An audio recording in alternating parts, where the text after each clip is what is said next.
کے نیچے میدان ہے، میدان کے اندر ایک پہاڑ ہے جس کا نام ہے جبل الرمات۔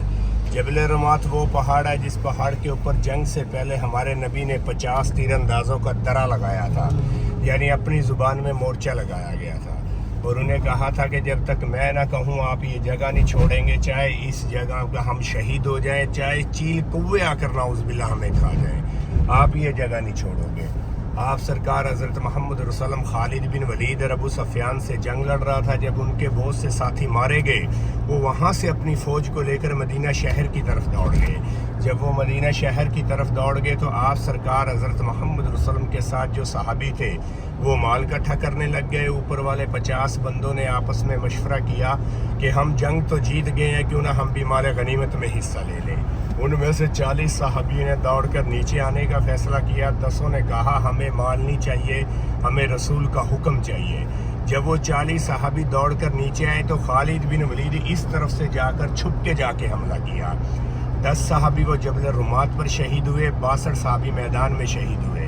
ان میں سب سے بڑے صحابی تھے شہید ہونے والوں میں سے آپ سرکار کے چچا سیدنا میر حمزہ، عبداللہ بن جیش، مصعب بن عمیر۔ مصعب بن عمیر وہ صحابی تھے جن کا چہرہ ہو بہو ہمارے نبی سے ملا کرتا تھا۔ خالد بن ولید نے پہاڑ کا مورچہ سنبھال کر آپ سرکار حضرت محمد رسول اللہ کے اوپر تیروں کی بارش کی، تو یہ مصعب بن عمیر ہی تھے جو آپ کے سامنے دیوار بن کے کھڑے ہو گئے۔ اسی نے سارے تیر اپنے سینے میں برداشت کیے۔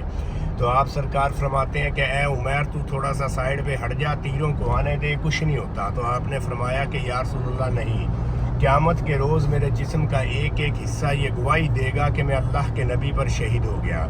جیسے وہ اس جنگ میں شہید ہوا تو نعوذ باللہ غیر مسلموں نے یہ خبر اڑا دی کہ ہم نے رسول کو شہید کر دیا۔ جب صحابیوں کو اس بارے میں پتہ چلا تو صحابی دل چھوڑ گئے اور میدان چھوڑ کر دوڑ گئے۔ جیسے صحابی یہاں سے دوڑے تو آپ سرکار حضرت محمد رسول اللہ نے پیچھے سے آواز دی، لیکن کسی صحابی نے نہیں سنی۔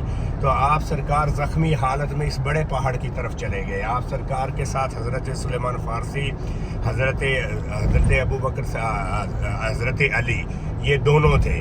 تو آپ سرکار کو جب خالد بن ولید آپ کے پیچھے گیا تو خالد بن ولید کو آپ سرکار نظر نہیں آئے۔ خالد بن ولید نے یہ جنگ بند کر دیا۔ جب یہ جنگ بند ہوا تو یہاں پر آپ کی بیٹی حضرت فاطمہ، حضرت ابو بکر صدیق، حضرت عمر، حضرت عثمان غنی جب آپ کو یہاں دیکھنے آیا تو دیکھا کہ یہ تو مصعب بن عمیر ہے، آپ سرکار نہیں ہے۔ آپ کو ڈھونڈا تو اس پہاڑ پر تھے، وہاں جا کر آپ کی بیٹی حضرت فاطمہ نے آپ کو دعائیاں لگائی، پٹیاں کی۔ آپ نے ابو بکر صدیق اور عمر کو کہہ کر سارے صحابیوں کو وہاں پھر سے اکٹھا کر لیا۔ وہاں پر آپ نے ایک چھوٹی سی مسجد بنائی، اللہ سے دعا کر کر دوبارہ آ کر اس میدان پر حملہ کر دیا۔